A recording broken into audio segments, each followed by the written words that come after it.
మీ అందరికీ నూతన ఆంగ్ల సంవత్సర శుభాకాంక్షలు. మరీ ముఖ్యంగా కాంగ్రెస్ పార్టీకి, కాంగ్రెస్ పార్టీ నాయకులకు, టీజీపీఎస్సీ వాళ్ళకు కూడా నూతన సంవత్సర శుభాకాంక్షలు. ఎందుకంటే ఇప్పటికే కొత్త సంవత్సరం వచ్చిందని చెప్పి అందరూ పాత క్యాలెండర్లను మారుస్తున్నారు. కానీ పాపం కాంగ్రెస్ పార్టీ వాళ్ళకి మాత్రము, టీజీపీఎస్సీ వాళ్ళకి మాత్రం ఇంకా కొత్త సంవత్సరం వచ్చినట్టు గుర్తు లేనట్టున్నది వాళ్ళకు. ఇది 2024 ఇయర్ క్యాలెండర్. ఇది కాంగ్రెస్ పార్టీ ఇచ్చినటువంటి జాబ్ క్యాలెండర్. 2024 క్యాలెండర్ పూర్తయిపోయింది. కానీ వీళ్ళు ఇచ్చినటువంటి క్యాలెండర్ మాత్రం ఏమాత్రం అమలు కాలేదు. 2024లో జనవరిలో సంక్రాంతి వచ్చింది, ఫిబ్రవరిలో శివరాత్రి వచ్చింది, మార్చిలో హోలీ వచ్చింది, తర్వాత ఏప్రిల్లో ఉగాది వచ్చింది, ఆ రకంగా జూలైలో మొహర్రము, ఆగస్టులో రాఖీ, సెప్టెంబర్లో వినాయక చవితి, అక్టోబర్లో దసరా వచ్చింది, నవంబర్లో దీపావళి వచ్చింది, డిసెంబర్లో క్రిస్మస్ వచ్చింది. కానీ ఈ రాష్ట్రంలో ఉన్నటువంటి యువతకు మాత్రం ఉద్యోగాలు రాలి. పండుగలతో, పబ్బాలతో, పంచాంగాలతో నిండిపోయింది గత క్యాలెండర్. మరి ఈ ఇయర్ క్యాలెండర్ ఇప్పటివరకు అయితే ఎంటీ ఉన్నది. ఇది జనవరి, ఇది ఫిబ్రవరి, ఇది మార్చు, ఇది ఏప్రిల్, ఇది మే, జూన్, జూలై,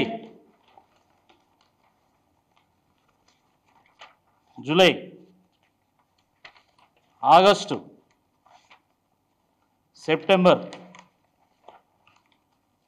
ఆ రకంగా అక్టోబరు, నవంబరు, డిసెంబర్ మొత్తం ఎంటీ.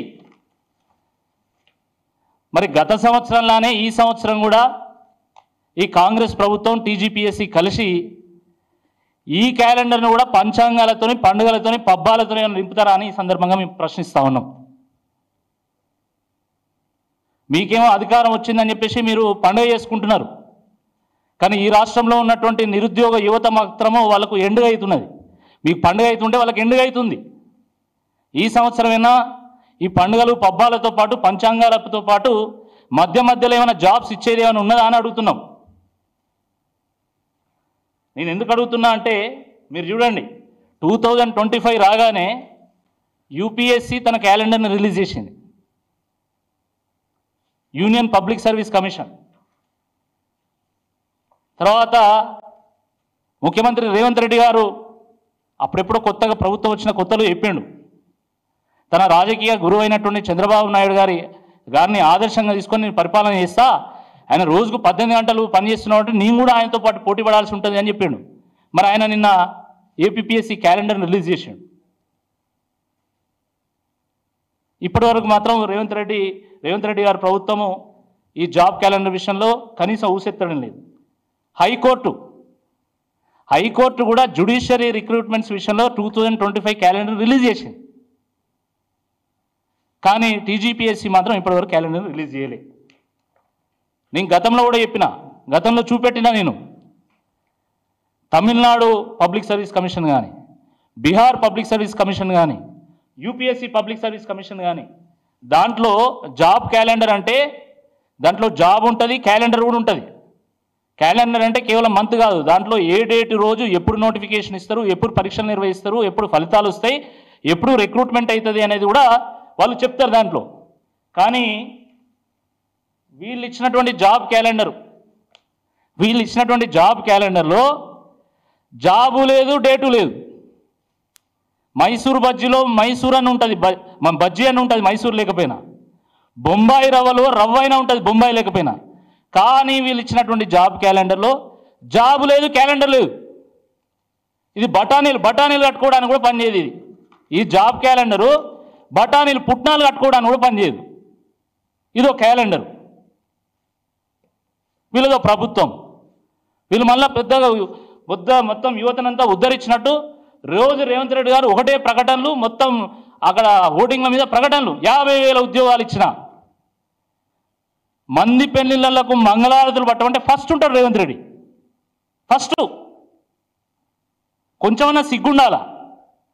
నువ్వు ప్రభుత్వం ఇచ్చినటువంటి ఇన్ఫర్మేషన్, మేము ఒక ఆర్టీఐ వేస్తే వచ్చినటువంటి ఇన్ఫర్మేషన్ ప్రకారము, ఇది స్వయంగా తెలంగాణ గవర్నమెంట్ మాకు అందించినటువంటి సమాచారం. ఇది నేను ఏదో ఉట్టిగా గాలి లెక్కలు చెప్తలే, నేను గవర్నమెంట్ ఆఫ్ తెలంగాణ అఫీషియల్గా ఇచ్చినటువంటి రిప్లై నేను చెప్తున్నా.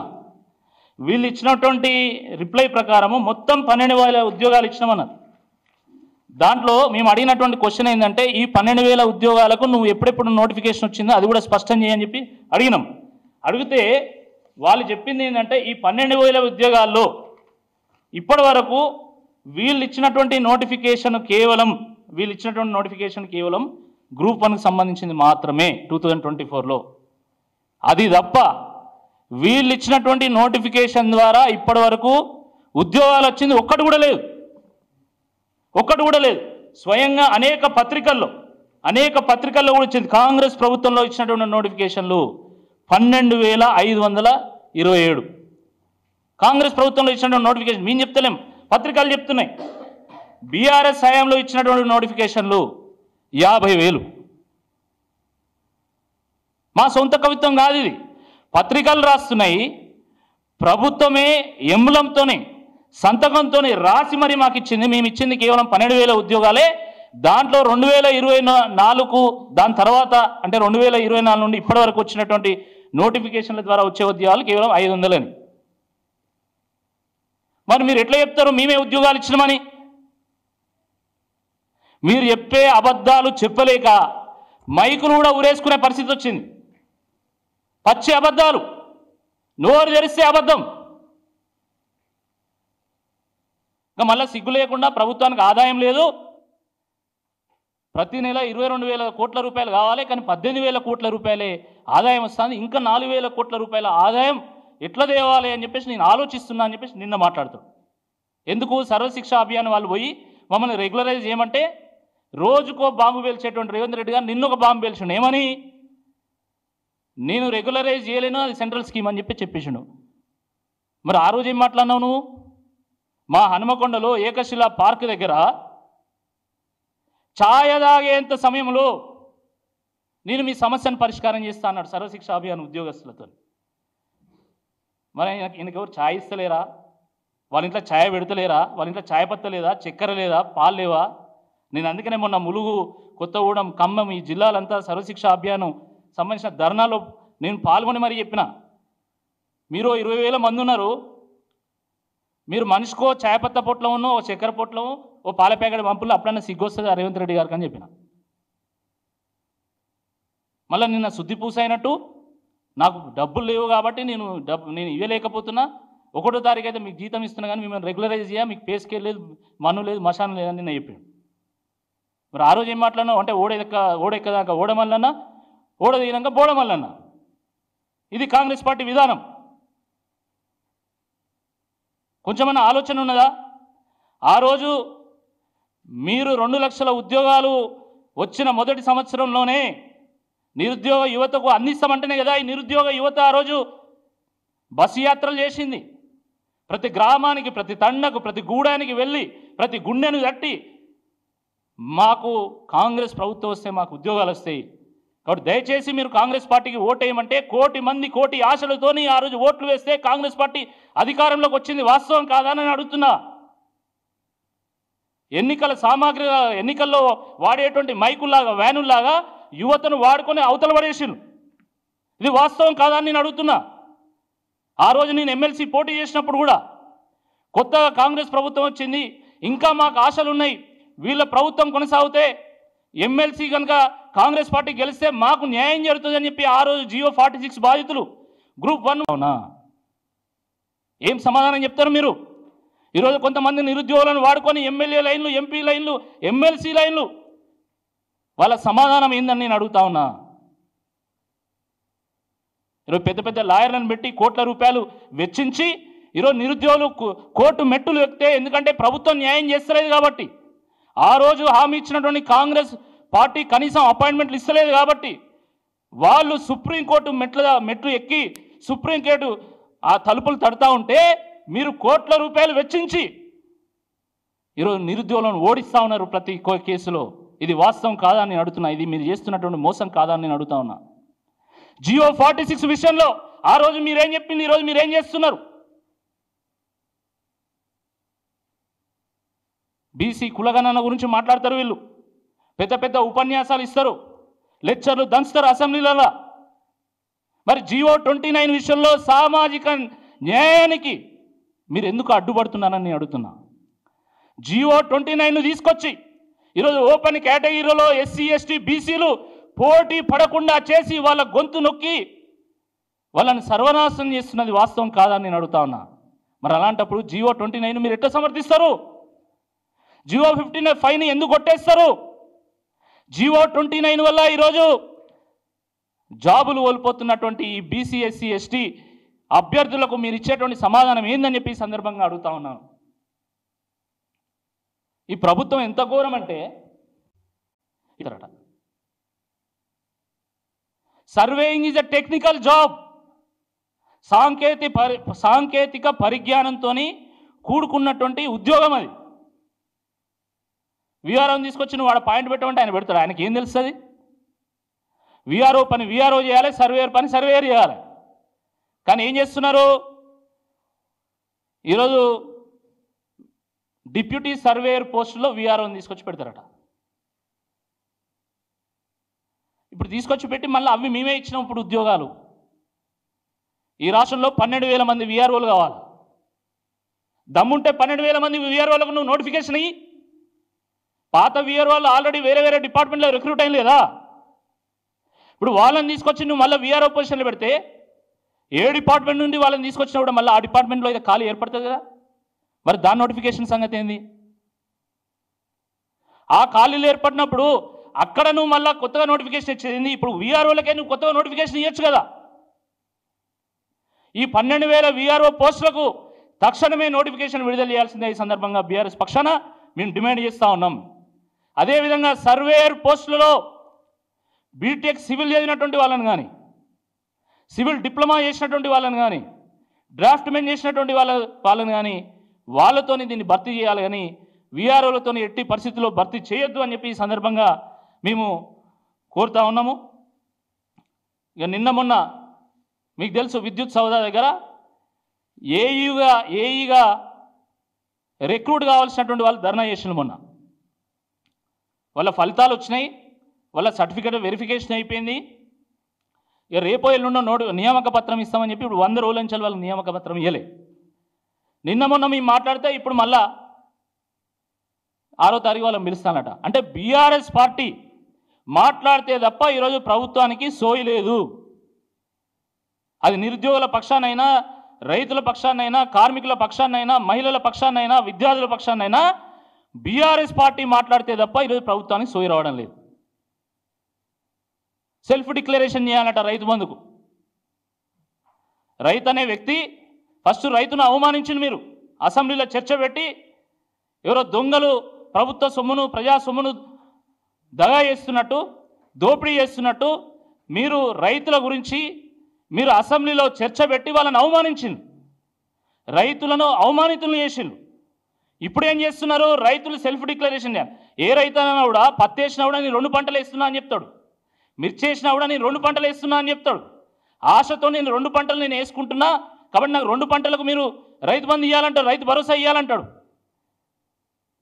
కాబట్టి ఇప్పుడు మీరు సెల్ఫ్ డిక్లరేషన్ తీసుకొని రైతును దొంగని చేసి కాంగ్రెస్ పార్టీ నాయకుల చెప్పు చేతుల్లో ఉంచుకొని అవసరమైనప్పుడు నువ్వు తప్పు రాసిచ్చిన వాటి నీ మీద కేసు పెడతా, నేను జైలు పాలు చేస్తా అని చెప్పేసి వాళ్ళని జైలు పాలు చేసేటువంటి కుట్ర కాదా? ఇది వాస్తవం కాదా?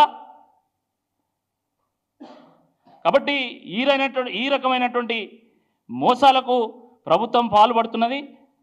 తక్షణమే ప్రభుత్వము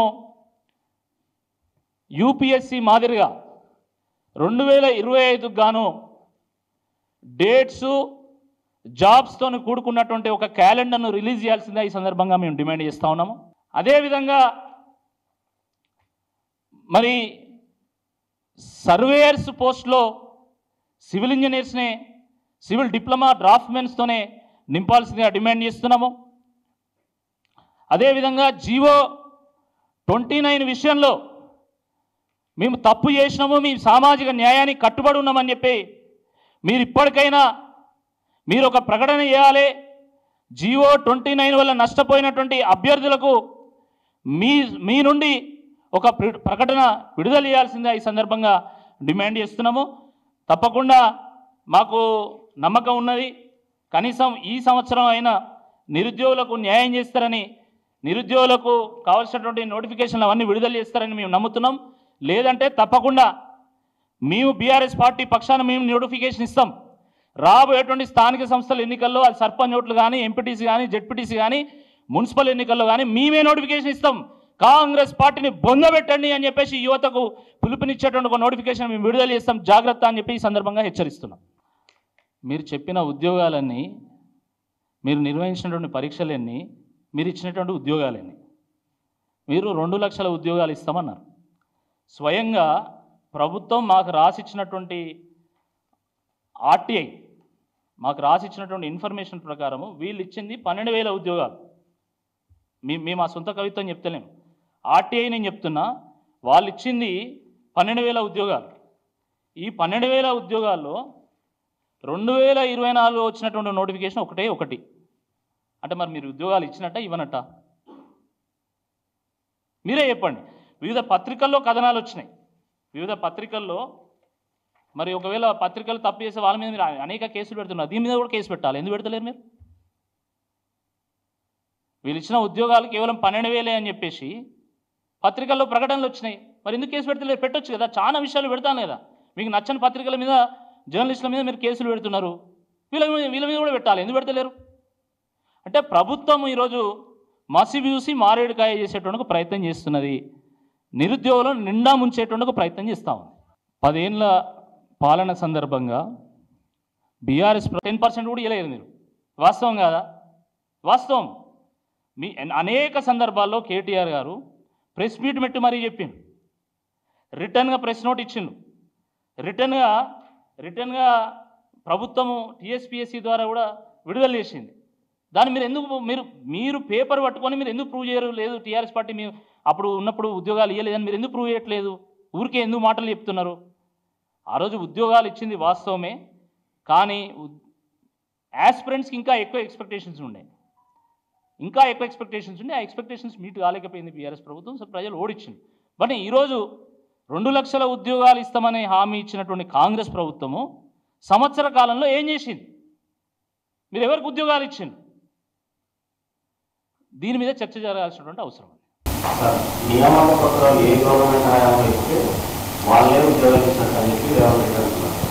సరే, దానికి నిరుద్యోగులే సమాధానం చెప్తారు. మీరు ఏ రకంగా అంటే కేవలం ఈ ఒక్క విషయంలో కాదు, రైతు భరోసా విషయంలో కానీ, లేకపోతే మిగతా పథకాల విషయంలో కానీ మీరు ఏ రకంగానైతే కండిషన్లు పెట్టి ఇది మేము ఇచ్చినాము అయిపోయింది, రుణమాఫీ విషయంలో కూడా మేము అందరికి ఇచ్చినామన్నారు, 50% కూడా రాలి. ఏ రకంగానైతే మీరు ప్రకటనలు ఇస్తున్నారో జాబ్ల విషయంలో కూడా అట్నే మీరు ప్రకటన ఇస్తున్నారు. కానీ వాస్తవం ఏందో ఉద్యోగాల కోసం ఎదురు చూస్తున్నటువంటి యువత అనుభవంలో ఉంది. వాళ్ళు కదా సమాధానం చెప్పాల్సిందే. ఈరోజు ప్రభుత్వం 12 నెలల్లోనే ఇంత ఆభాస్పాలు ఎందుకైంది? మీరు ఇచ్చేటువంటి ప్రకటనలో చిత్తశుద్ధి లేదు, నిబద్ధత లేదు, ప్రజలు మిమ్మల్ని నమ్మట్లే. అందుకే కదా ఈరోజు ఇంత పెద్ద ఎత్తున వ్యతిరేకత వస్తున్నది. ఆ వ్యతిరేకత యొక్క ప్రభావం ఏంటిది అనేది రాబోయేటువంటి స్థానిక ఎన్నికల్లో మీరు చూస్తారు.